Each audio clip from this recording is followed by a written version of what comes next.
102 ans? La semaine prochaine? Oui, le 17 juin. J'ai 103 ans et demi. J'arrête pas, moi. Comme j'ai une femme de journée qui vient à tous les 2 semaines. Elle dit, je voudrais faire comme vous. 31 mai 1900, c'est ça. Je suis complètement en forme. Je n'ai besoin de rien. Je n'ai pas de femme de ménage. Hein. Est-ce que vous saviez que vous alliez vivre Oh vieille? non, je pensais jamais de vivre à cet âge-là. On ne croit pas. Je suis encore assez plaisante pour regarder la maison. Je suis fière encore, puis après ça, sauf le poêle, tranquillement, prendre garde au feu, prendre garde à tout. See, the point is everybody telling you how the tears you are old. No, I'm not feeling old. Est-ce que vos doigts sont aussi forts qu'avant? Oh oui. Vous faites pas d'arthrite, rien. Non. Je vais avoir 102 ans en décembre, j'ai 101 ans et demi. J'ai vieilli sans me rendre compte que je vieillissais.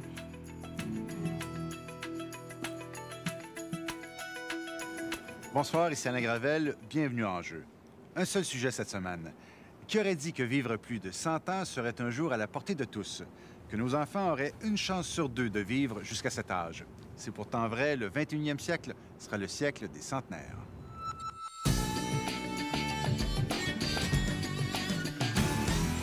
C'est toujours impressionnant de venir marcher dans une forêt centenaire comme celle-ci sur le mont Saint-Hilaire, où certains arbres, comme ce gros pin, ont plus de 300 ans. Malheureusement, ces arbres ne peuvent pas raconter leur histoire. Alors imaginez ces hommes et ces femmes qui ont plus de 100 ans et qui, eux, peuvent témoigner de l'histoire de tout un siècle. Les centenaires constituent aujourd'hui un groupe d'âge en croissance fulgurante. Ils sont tellement nombreux que ça en devient presque banal. Nous en avons rencontré plusieurs, vous allez le voir, ils sont fascinants. Ils ont beaucoup à raconter, beaucoup à donner aussi. Il suffit tout simplement de prendre le temps de les écouter.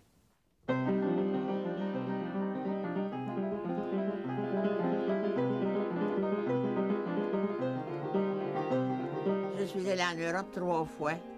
J'ai eu une bourse. Je suis allée à Paris. Je suis allée au conservatoire de Fontainebleau.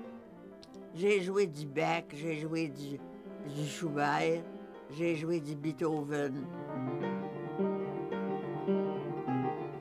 J'ai 103 ans et demi. Mais j'arrête pas, moi. Comme j'ai une femme de journée qui vient à tous les 2 semaines. Elle dit, je voudrais faire comme vous. Vous avez continué, au lieu de m'en aller m'héberger avec une gang de femmes qui se regardent une et l'autre. À mon âge, je suis encore chez nous. Je fais ce que je veux chez moi. Donc, 31 mai 1900, c'est ça. On parlait même de la guerre anglo-boère. Voilà, c'est ça. Je suis complètement en forme. Je n'ai besoin de rien. Je n'ai pas de femme de ménage. Hein. C'est moi qui fais tout. Je fais le ménage en grand tous les lundis. Par exemple, après-demain, je vais faire le ménage en grand. Vous voyez qu'on peut manger par terre si on veut. Et je n'ai pas de télévision non plus.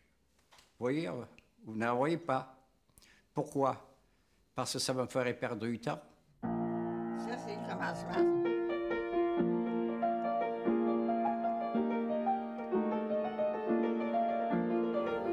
Avec ce doigt ici, là, c'est l'air qui est là, puis après ça, de temps en temps, ça va là. De temps en temps, ça va là. Puis quand ça va là, ce sont ces doigts-là qui doivent être forts. Est-ce que vos doigts sont aussi forts qu'avant? Oh oui. Vous les sentez aussi puissants qu'avant? Ben ça. C'est que vous faites pas d'arthrite, rien. Oh non. Attends. J'ai besoin de ma musique. Vous avez besoin de votre musique? Est-ce que c'est vital pour vous? Oh oui, c'est important. Je vais avoir 102 ans en décembre, j'ai 101 ans et demi. J'ai vieilli sans me rendre compte que je vieillissais, parce que j'étais encore en état de pouvoir faire des choses. Mais depuis 10 ans, là, je commence à sentir que l'âge appuie. Pendant des millénaires, l'espérance de vie des humains est restée la même. les gens vivaient rarement plus vieux que 25 ou 30 ans. Les histoires de régions regorgeant de centenaires comme les Andes, l'Himalaya ou le Caucase sont en fait des légendes. Jamais on n'a pu les valider. C'est Jeanne Calment, morte à 122 ans, qui est la doyenne de l'humanité. Il n'entend que d'une oreille, mais sa mémoire est encore extraordinaire. Parlez le plus fort possible, j'ai l'oreille mauvaise. Quand ces images ont été tournées, elle venait d'avoir 115 ans. C'est à partir de son cas que les scientifiques ont commencé à s'intéresser à la nouvelle réalité qui transformera le 21e siècle, le boom des centenaires. Notre image de la vieillesse ne sera plus jamais la même.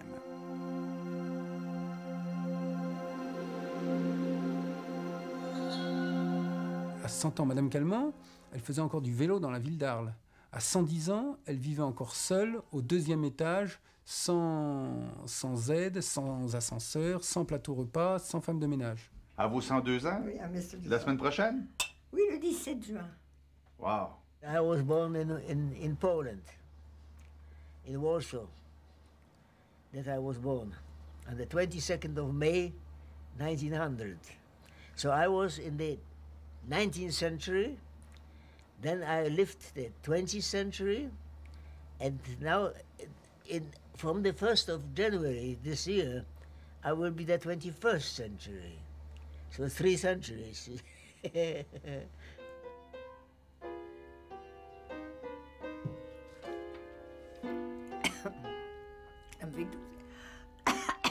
Ça me fait tousser. Si je regarde les centenaires qui ont 100 ans, qui n'ont pas une maladie grave, qui sont autonomes, c'est-à-dire qui décident eux-mêmes ce qu'ils veulent faire ou pas faire, qui ont une certaine mobilité, je pense que ça me semble une condition acceptable et enviable. Le docteur Michel Allard vit sur une péniche près de Paris. Il dirige un groupe d'experts qui s'est penché sur la vie de Mme Calment. Il étudie depuis une dizaine d'années les cas de plus de 1000 centenaires en France. Il y a une profusion de centenaires tout à fait inattendue. Les centenaires, en France, ils étaient 200 vers les années 50. Aujourd'hui, ils sont 10 000. De 200 à 10 000, c'est une explosion considérable. C'est tout à fait nouveau. On ne l'a pas vu venir. Des centenaires partout maintenant, comme si les vieux refusaient de mourir. J'aime vivre à Paris. Ça me plaît, la vie de Paris. Je sais me distraire, je sais m'intéresser. Tout m'intéresse. Je fais tout, j'envoie mes chèques, je vais à la banque, c'est tout. Une petite tombe, mais je m'inquiète maintenant parce que je sens que je fatigue et je me dis, ah oui, quand je pourrai plus. Bonjour! Vous avez du coiffeur? Vous avez fait une beauté? Vous êtes à descendre? Moi, je vous dis que je suis gâtée. J'ai de la visite ici, puis ils comprennent pas ça. Ils comprennent pas ça, les autres. Ils n'ont pas de visite, presque pas. Et, ils me disent, vous êtes attirant, vous aimez ça, vous voulez la visite, puis ça, ils viennent. Je suis comblé, Ça fait que c'est s'amuser, la vie. Ça, c'est du bac, ça. Oui. Après là, des figues de bac. Est-ce que vous jouez tous les jours maintenant? Ou... Bien là, dans le moment, là, cette année, cet hiver, j'ai pas joué tous les jours parce que j'ai été malade un peu, puis il a fait froid.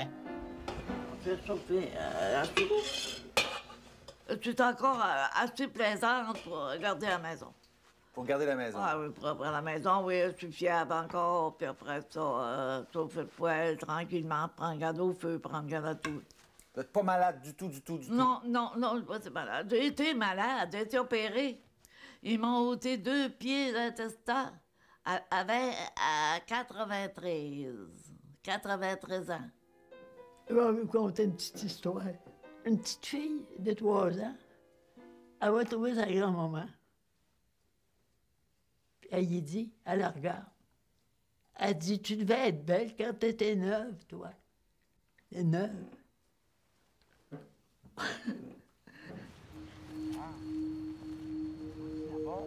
Cette vieille dame, c'est ma grand-mère.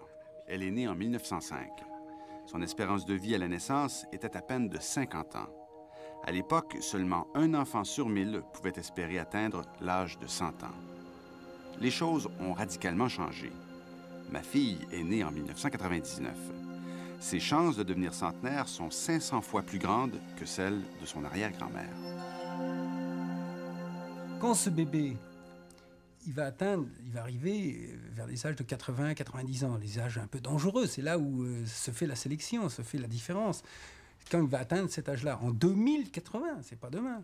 On peut dire dès aujourd'hui, il a une chance sur 2 de devenir centenaire. Si on arrive à éliminer les maladies plus classiques du vieillissement, cancer, maladie cardiaque, au niveau du cerveau, Alzheimer, Parkinson, je ne serais pas surpris que la moitié des enfants nés aujourd'hui atteignent le centenariat. Un des plus grands spécialistes du vieillissement au Québec, le neurogénéticien Jude Poirier, croit que les baby-boomers vont bientôt rendre le centenariat banal. Il y a toujours eu des centenaires. Là où c'est particulier aujourd'hui, c'est le nombre de personnes qui vont atteindre l'âge vénérable de 100 ans. Ça augmente de façon exponentielle depuis à peu près une dizaine d'années et ça va continuer à aller en augmentant. La population des centenaires double à chaque décennie. On en compte 70 000 aux États-Unis. À ce rythme, ils vont dépasser le million dans 50 ans. Au Canada, les centenaires ont triplé depuis 1970. Au Québec seulement, il y en a actuellement 3 000. Est-ce que vous pensiez de pouvoir vivre à un âge aussi avancé? Non, j'aurais jamais pensé ça. J'aurais jamais pensé, parce que ce que tu veux, je n'étais pas capable, puis après ça, j'ai jamais eu une grosse santé. Il dit, avancé, cette femme-là, elle fera pas longtemps. Quand j'ai parti de chez nous, mon père m'a donné 5 sous. C'était là mon héritage, mon salaire et tous mes gages. Quand je me compare à bien d'autres, comme mon médecin me dit, vous n'avez pas de maladie. Il ne me voit pas de maladie. Avez-vous déjà vu ça, une affaire de même? Arrivé au village voisin, pif paf à la porte. Entrez, me dit-il, et voilà que je rentre. J'ai dit, bonjour monsieur, bonjour madame. Est-ce que ça serait ici qu'il y a une fille à marier par hasard? Seulement, cette année, mes yeux ont commencé à baisser, des affaires de même. C'est pas une maladie, ça. Je comprends que je peux pas toujours être jeune. Je prendrai une fille sage, s'il y en a dans le voisinage, et vous tous qui m'entendez, aux noces vous êtes invités. Là, je l'ai raccourci les mains plus long que ça. On aura des résultats suffisamment importants pour avoir des choix de société à faire. Comme si on permet, oui ou non, d'augmenter cette longévité-là, sachant que le coût social, que le coût médical, on peut à peine l'absorber aujourd'hui. On sera probablement tout simplement incapable de l'absorber dans 30 ou 50 ans.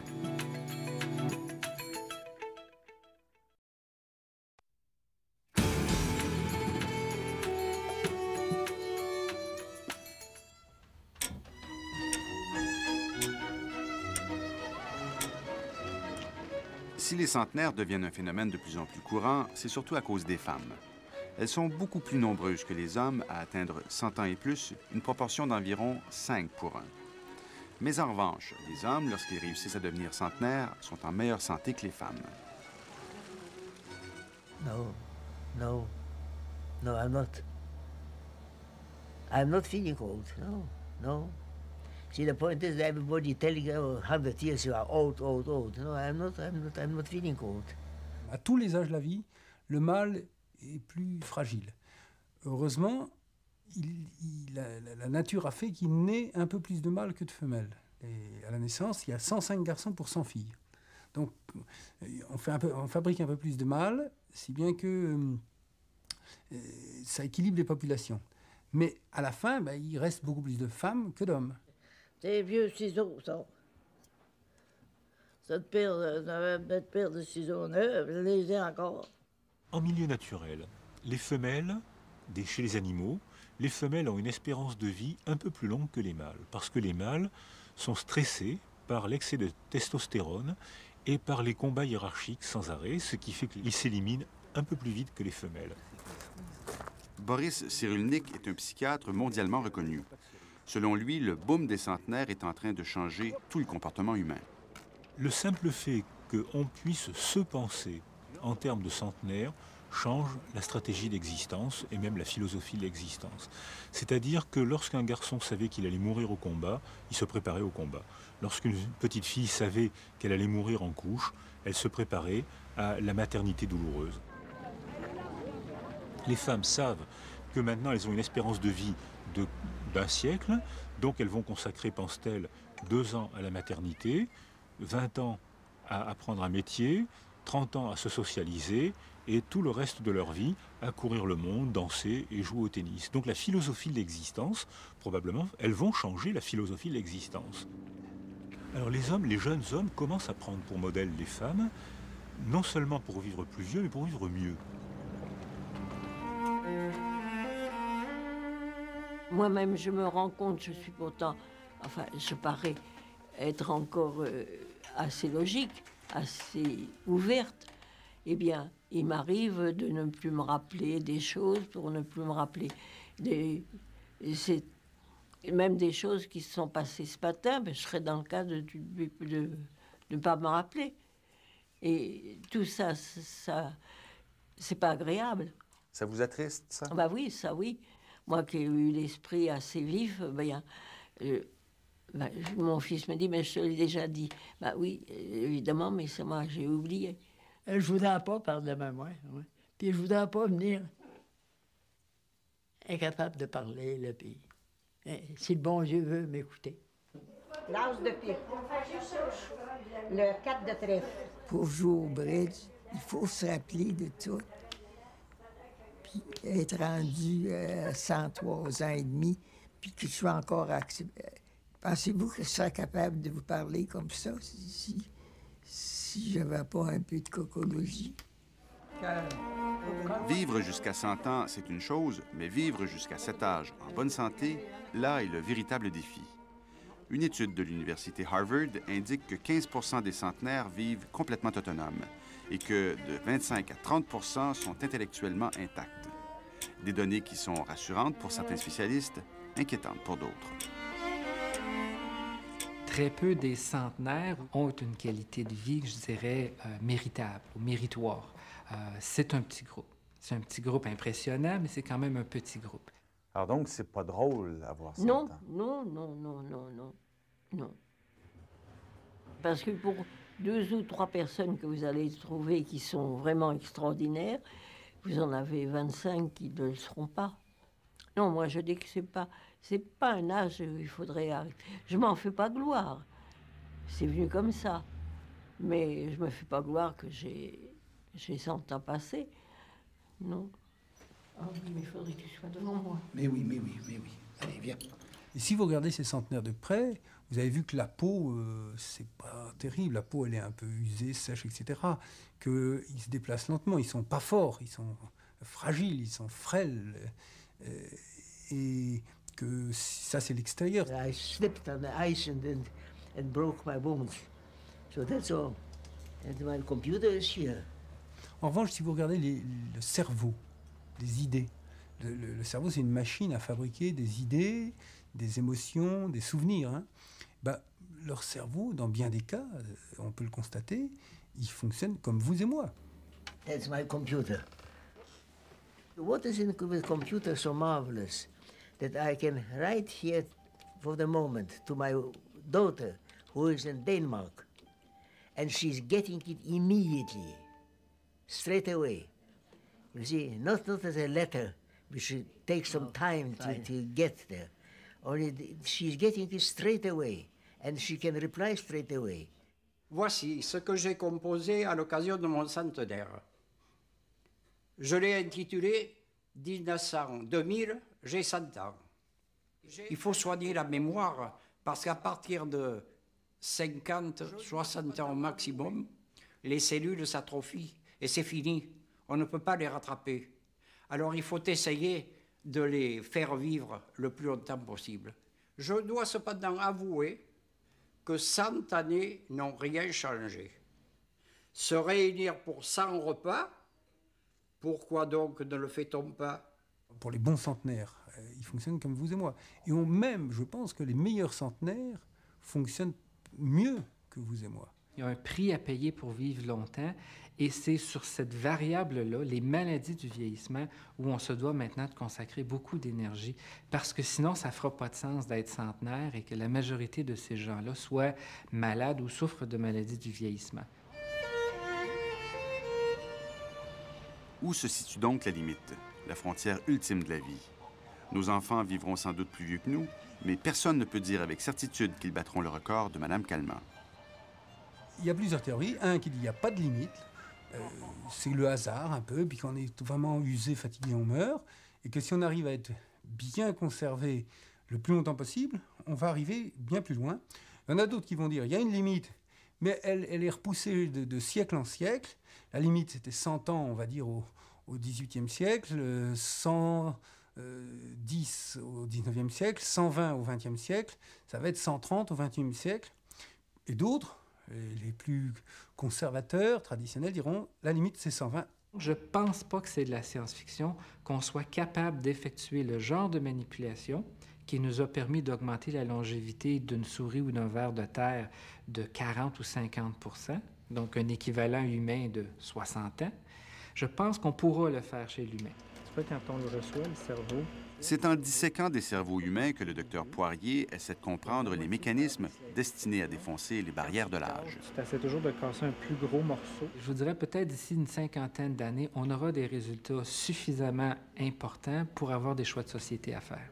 Par exemple? Comme décider si oui ou non on permet ce type de recherche, si on permet oui ou non d'augmenter cette longévité-là, sachant que le coût social, que le coût médical qui est associé à cette augmentation de longévité, on peut à peine l'absorber aujourd'hui.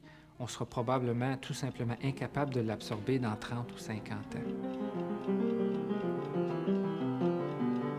L'augmentation spectaculaire du nombre de centenaires ouvre la voie à des débats déchirants. L'heure des choix va bientôt sonner. C'est qu'il y aura des décisions qu'on devra prendre à titre de société et non plus à titre d'individu. Et comme aujourd'hui, on tient en échec la génétique, on aura aussi le devoir peut-être de tenir en échec la longévité. Si on fait le pari de la longévité, on devra tenir en échec le nombre d'humains qu'il y aura sur la planète. Si c'est devenir centenaire pour être seul ou grabataire, je pense que là, ça ne vaut pas la peine. Et il y aura des mécanismes d'équilibration, comme par exemple la légalisation de l'euthanasie. Et si l'euthanasie n'est pas légale, beaucoup de personnes âgées se laisseront partir dans la mort. Il faudra aussi réexaminer tout ce qui est lié au travail rémunéré. Par exemple, qu'adviendra-t-il de la notion de retraite à 65 ans, une notion qui provient du 19e siècle, alors que l'espérance de vie n'était que de 45 ans? La question se pose donc, qui paiera pour qui? Il va y avoir une confrontation épouvantable avec une société qui vieillit et une société qui veut performer. Il n'y a absolument pas moyen de faire le lien entre les deux. Il va falloir trouver, inventer. Il y a déjà des propositions d'inventer d'autres modèles de société, parce que vous ne pouvez pas à la fois vivre dans une inutilité publique, professionnelle, de 60 à 100 ans. Et vous ne pouvez pas, peut-être vous aimez aller à la pêche, mais une fois que vous serez allé à la pêche tous les jours, vous direz, mais je voudrais avoir un véritable rôle social. Mais est-ce que c'est un atout pour une société avoir autant de personnes âgées, vous croyez? Qu'est-ce que vous en pensez, vous? C'est dommage pour ceux qui ont à payer. Ouais. Je ne sais pas comment on va faire. Ouais.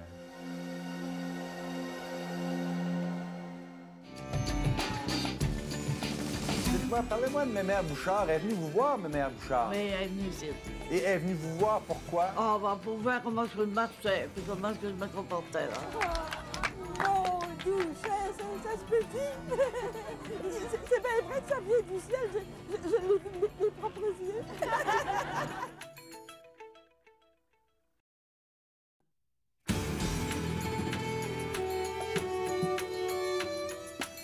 Ah, j'aime la vie, j'aime la vie. Même, j'ai souscrit pour un siècle, voyez-vous.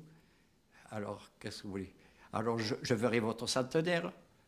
Vous m'inviterez pour votre centenaire. Est-ce que c'est ça la recette des centenaires? Il faut vivre la vie telle qu'elle est. Et d'ailleurs, je la vis du très bon côté. Par exemple, il y a 3 semaines, je suis allé à l'opéra. J'ai vu La Traviata dans mise en scène extraordinaire, des costumes. Alors, votre vie est bien organisée. Comme vous voyez. C'est une horloge. Et une horloge sans panne. J'ai pas besoin d'un horloger pour la réparer. Et d'ailleurs, j'ai dit à mon docteur, qui est l'horloger au fond, j'ai dit à mon docteur, je ne serai jamais vieux et vous ne me traiterez jamais pour une dépression nerveuse. Alors il sait à quoi s'en tenir. Voilà. Je vais me faire mon petit chemin pendant mes 100 ans. Je vais me faire mon petit chemin en déniant tout ce qui peut me gêner ou m'angoisser ou m'abîmer une soirée simplement. Donc j'arrive à mes 100 ans et je me suis faufilé pendant un siècle en évitant tout ce qui peut être choquant ou tout ce qui peut stresser ou délabrer un organisme ou un psychisme. Quand c'était pas à mon goût, là, je me laissais pas plier chez les pieds non plus. Faut garder notre dignité, mais poliment. Les centenaires qui sont surprenants, qui ont une qualité de vie, une façon de voir les choses qui est absolument merveilleuse, ce sont des gens qui s'adaptent et qui se sont adaptés perpétuellement tout au cours de leur vie. Et lorsqu'ils ont rencontré des obstacles, ils ont simplement changé de voie ou littéralement abandonné le projet pour en prendre un autre. C'était quoi votre recette, votre secret pour vous rendre jusqu'à 100 ans? 102 ans maintenant. Aimer la vie. Je disais toujours, mon Dieu, que j'aime la vie. 102, le mois prochain. C'est extraordinaire. Pour les petits bonheurs qu'on a, par exemple, on rencontre quelqu'un un jour, on fait la connaissance de quelqu'un, on a parlé, on a dit des tas de choses intéressantes. Un petit bonheur. J'aime les petits bonheurs. La question est omniprésente. Y a-t-il une recette pour devenir centenaire? Quels sont ces petits bonheurs qui donnent tant d'éclat à Mme Lefebvre, elle dont le mari est mort il y a 40 ans et qui vit seule dans l'appartement de Paris où elle a accouché il y a presque 80 ans? Quand j'ai accouché de mon fils, il y avait un monsieur qui vendait des camemberts en bas, des fromages dans une voiture. Toutes les petites voitures se suivaient dans la rue. Et il criait « Camembert dur, camembert mou !» J'entendais ça toute la journée. Et vous étiez en travail. J'étais dans le lit. Madame Lefebvre ne croit pas au boom des centenaires. Elle n'est pas certaine que les jeunes réussiront à résister à l'usure du temps. Je pense que maintenant, la génération qui vient ne sera pas comme nous. Elle vieillira beaucoup plus vite. Vous pensez? Ah oui. Je vois mon fils qui me dit « Mais maman, moi je suis vieux, À 70 ans, j'étais pas vieille, moi. Vas-tu courir d'après-midi? Je cours pas après-midi. Marie-Louise Girard est connue de tout le monde aux Éboulements. Elle y habite depuis près d'un siècle. Elle vit avec son fils, devenu veuf. Chaque jour, elle lui prépare le repas du midi, comme dans le bon vieux temps. Ben, faire cuire un beau morceau de viande, là. Puis après ça, je mets sur la table, puis ça sert. Dites-moi, parlez-moi de Mémère Bouchard. Elle est venue vous voir, Mémère Bouchard? Oui, elle est venue ici. Et elle est venue vous voir pourquoi? Ah, ben, pour voir comment je marchais, puis comment je me comportais, là. Mon Dieu, ça se peut-il? C'est bien vrai que ça vient du ciel. Je l'ai vu de mes propres yeux. Non, Madame Girard, qui a maintenant 102 ans bien sonnés, a servi de modèle pour la Mémère Bouchard du temps d'une paix. Elle était loin de se douter qu'elle atteindrait elle aussi 100 ans. Que de souvenirs, que de richesses enfouies dans la tête de Madame Bouchard. Ben, ben. C'est votre robe, ça? Ouais, c'est moi qui j'en ai réparé. On peut s'asseoir? Allez-y, monsieur Chape, allez-y. Allez. Les centenaires sont-ils sculptés dans un matériau rare? Les études démontrent que la plupart ont eu des parents qui ont vécu jusqu'à un âge très avancé pour l'époque. Je dois vous dire une chose, c'est que en 64 ans, dans ma famille, je suis le 4e centenaire. Il y a d'abord eu ma grand-mère maternelle, qui est décédée à 102 ans, comme je vous ai dit. Un de ses fils est mort à 105 ans. Ma mère est décédée à 99 ans, on peut dire centenaire, bien entendu, et moi. Mais les recherches américaines sont formelles. La génétique ne serait responsable que de 30 % de la longévité des individus, l'autre 70 % étant déterminée par le style de vie. Bon appétit tout le monde. Bon appétit. Merci vous aussi. Le menu, fromage et fruits. Là alors, voilà. Toujours? Toujours. Un peu de vin? Je consomme environ un quart de vin par jour, voyez-vous. Maintenant, alors, les dimanches, l'hiver, je fais un repas de coquillage, en principe. Si, j'aimais bien un verre de champagne comme la fois. J'aime bien l'apéritif avec des amis. Si, j'ai toujours mené cette vie-là. Pas exagérément, mais à l'occasion, oui. Un petit fort une fois de temps en temps? Des fois, du cognac. Du cognac? Ah oui, puis je n'ai déjà pris, là, pour dormir. Une petite cuillerée, cognac avec du miel. Puis je dormais mieux. Des fois que je suis pas capable de m'endormir, là, puis ça met aux jambes, puis ça gigote tout le temps. Ben, je me lève, puis je prends un beau petit verre de brandy, là. Ça fait du bien. On fait notre bonheur nous autres mêmes. Ouais. On fait notre bonheur nous autres mêmes. Si on veut pas vivre comme du monde, ben, tant pis. À regarder nos centenaires se faufiler dans la vie, on pourrait penser qu'ils ne connaissent ni le stress, ni les grandes épreuves. Est-ce que ça a été la pire épreuve de votre vie? Ouais. Ouais. C'est le pire souvenir? Mon petit gars. Ouais. C'est effrayant. Puis quand il est mort, là, quand ça l'a pris vraiment, là, pour... il est venu comme la cire. Comme si on avait eu un enfant en cire. Moi, j'avais jamais vu ça. Madame Méthode de Cap-Saint-Ignace a perdu son fils alors qu'il n'avait que 10 ans. Son grand drame, c'est qu'elle n'a pas pu avoir d'autres enfants. Moi, les ovaires, mais les ovaires, il y avait saigné. Les ovaires, c'est comme les testicules, là. L'homme, il a les testicules. Nous autres, on l'a en dedans. Puis là, les testicules étaient écrasés avec les baleines de mon corsaire. On portait des corsaires à baleines à ce temps-là. Puis le docteur m'a dit, il dit, c'est aux baleines de corsaire qui ont fait écraser les testicules. Les ovaires? Les ovaires. Les autres, ils fait ça. Faut pas avoir peur de ça, c'est ça. Le monde est fait comme ça. Ils ont eu des stress comme tout le monde, peut-être plus même, parce qu'ils ont vécu plus longtemps, peut-être. Mais ils ont une bonne capacité à encaisser le stress ou à profiter de ce stress, à le positiver. Est-ce que vous trouvez que les gens, en général, se laissent trop abattre dans la vie? Oui. Il y en a qui se laissent abattre. C'est pas bon. C'est pas bon, ça. Mais ils sont pas tenaces.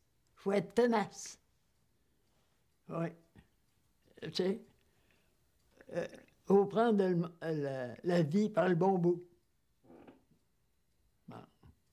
C'est ça. C'est ça que j'ai appris ça, là, moi. Dans tout le courant de ma vie. Ben, les épreuves, bon, on les laisse passer. Qu'est-ce que vous voulez? Vous savez, les années passent, hein? Alors, bon, ma foi, ce qui s'est produit l'année passée ne se reproduira pas.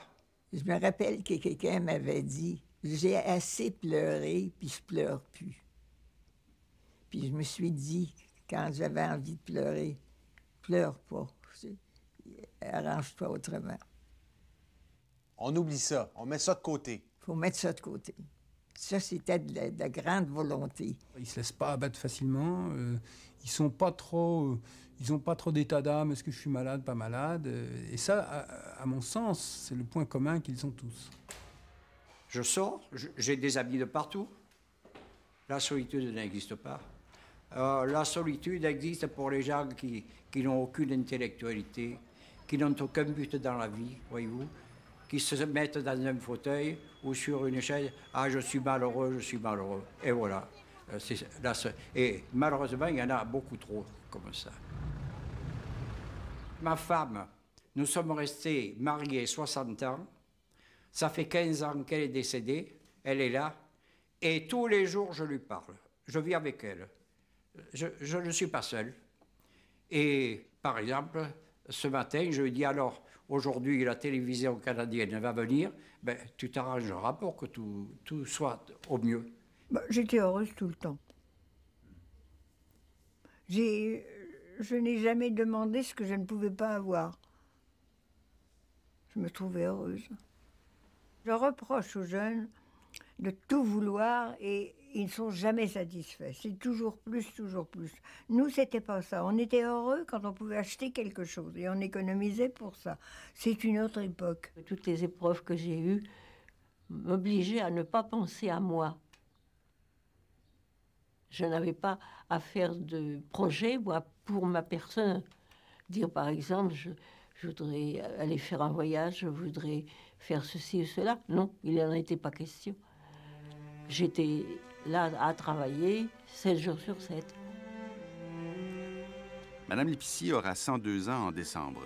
Elle nous fait visiter l'hôtel qu'elle et son mari ont acheté en 1922 dans la région de Chartres, en France. Elle l'a dirigé seule depuis la mort de son mari en 1940. Elle ne se sentait pas vieillir jusqu'au jour où elle a pris sa retraite il y a seulement 10 ans. Je trouvais que c'était anormal qu'une femme reçoive sa clientèle à 92 ans. C'était devenu anormal. Ça, c'est important de rester actif toute sa vie pour vivre vieux. C'est important d'être actif physiquement et intellectuellement. C'est les petits génies qui font les bons vieux. Je vous ai dit au début, je suis un cas. Ça, vous n'en trouverez pas deux. Vous m'avez dit, nous chercherons. Mais je suis sûr que vous ne trouverez pas. Ça j'en suis sûr. Monsieur Chappe, c'est le centenaire que nous voudrions tous devenir. Véritable force de la nature, il a appris, comme tous les centenaires que nous avons rencontrés, que pour vivre aussi vieux, il faut savoir rebondir dans la vie et surtout demeurer actif. Il suffit de l'écouter parler des conférences qu'il donne plusieurs fois par année sur la Provence et surtout sur Marseille. C'est ce qui fait ma force dans les conférences, voyez-vous, parce que je sais que je vais apprendre quelque chose à ceux qui sont là. Et je les tiens sous ma direction, vous savez, d'une façon extraordinaire, à tel point que de temps en temps, je m'arrête un peu pour les laisser souffler. Oh, un quart de minute simplement, quelques secondes. Et puis je reprends. Et à la fin, alors ça éclate. Si vous saviez là, alors, les applaudissements, les cris, etc. Alors là, je vis. Voilà.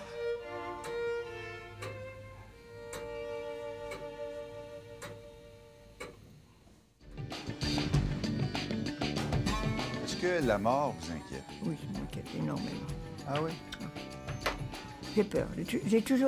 J'ai beaucoup de courage, mais pour ça, j'ai pas de courage, ni pour la maladie, ni pour la mort. Et les curés me disent, le bon Dieu a besoin de vous sur la terre. Pour ça, vous vivez bien.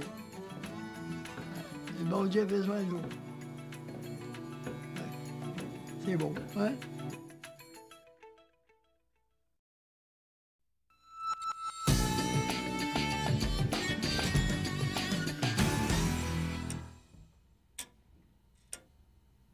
Je pense à demain, je dis, bon, ben demain, quand je ne sortirai plus, quand je ne pourrai plus sortir, alors là, ça m'inquiète énormément. Et je ne veux pas donner d'ennui à mes enfants, et je sais très bien qu'ils n'ont plus l'âge. J'ai un fils qui a 78 ans.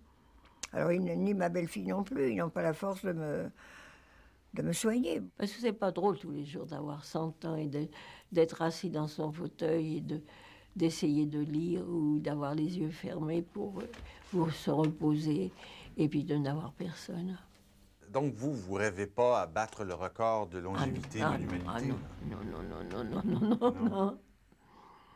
Non. Voyez-vous, mon fils a été opéré du cœur. Il a eu un moment difficile. Eh bien, souvent, je pense qu'il pourrait me quitter avant que je meure. Alors ça, c'est mon désarroi. Ça, ce serait pour moi la pire des choses. J'ai perdu ma fille, ça a été un gros chagrin, mais ça n'a pas été ce que je serais si je restais toute seule et que mon fils vienne à partir. Est-ce que vous le saviez, que vous alliez vivre vieille?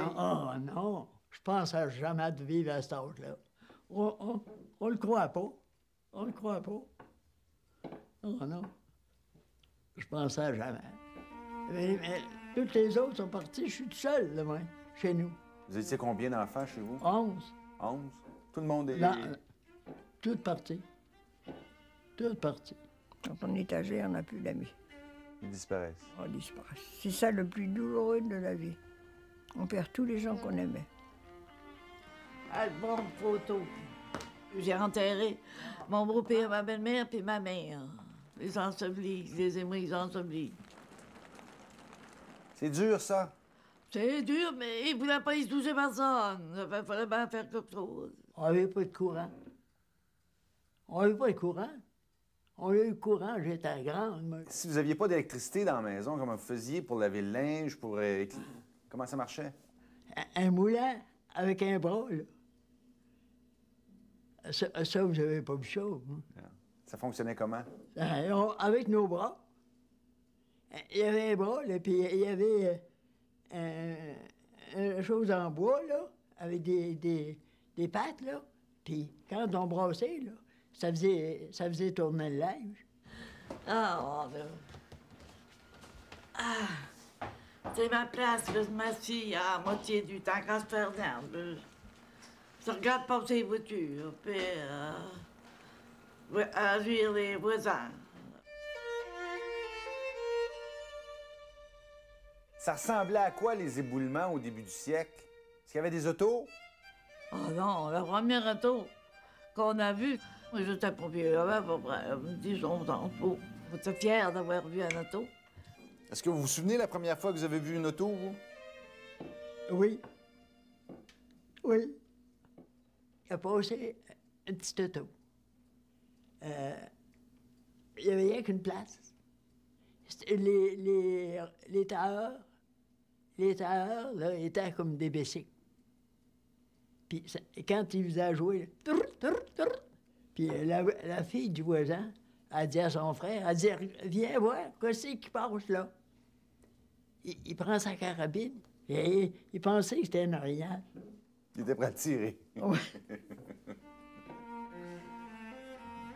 Est-ce que la mort vous inquiète? Oui, ça m'inquiète énormément. Ah oui? Ah oui. J'ai peur. J'ai beaucoup de courage, mais pour ça, j'ai pas de courage, ni pour la maladie, ni pour la mort. L'inquiétude que j'ai, c'est que je vais mourir. Vous y pensez beaucoup? Ben, des fois plus, des fois moins. Mais j'ai pensé. J'ai été acheter, est-ce que je dois dire ça, le monument là, sur ma tombe. Il est rendu au cimetière. Parce que j'ai dit, ils font peut-être pas ça à mon goût. Il est là, avec mon nom dessus. Ça m'a donné les bleus un peu. Monsieur les curés me disent, bon Dieu a besoin de vous, je suis à terre. C'est pour ça que vous vivez bien. Ouais. Bon Dieu a besoin de vous. Ouais. C'est beau, hein? Je suis pieuse. Je ne suis pas bigote, mais je suis pieuse. Vas-y, approche-lui, tiens-toi à la ronde. Je le dis une chose, si je arrive à 100 ans, c'est que le bon Dieu a voulu que je sois jusque-là. En vérité, je dis qu'il y a quelque chose au-dessus de nous qui dirige nos pas. Alors quand on viendra me chercher, eh ben, je partirai. Vous qui faites la photographie beaucoup, j'ai un visage assez sévère. Une femme bien ordinaire, que vous pouvez dire. Ordinaire. Moi, je ne suis pas plus que les autres. Je ne suis pas moins que les autres. Je suis ordinaire. Milieu. C'est tout. Alors, au Canada, vous vivez vieux aussi, comme ça?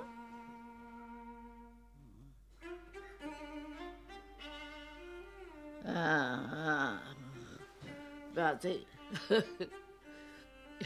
Vous allez me connaître d'un bout à l'autre? Oh, mon Dieu. On ne peut pas arrêter la vie. Elle est là. Puis j'aime pas plus ça qu'un autre de mourir. J'aime pas ça pantoute. Mais je me dis, je peux pas vivre indéfiniment.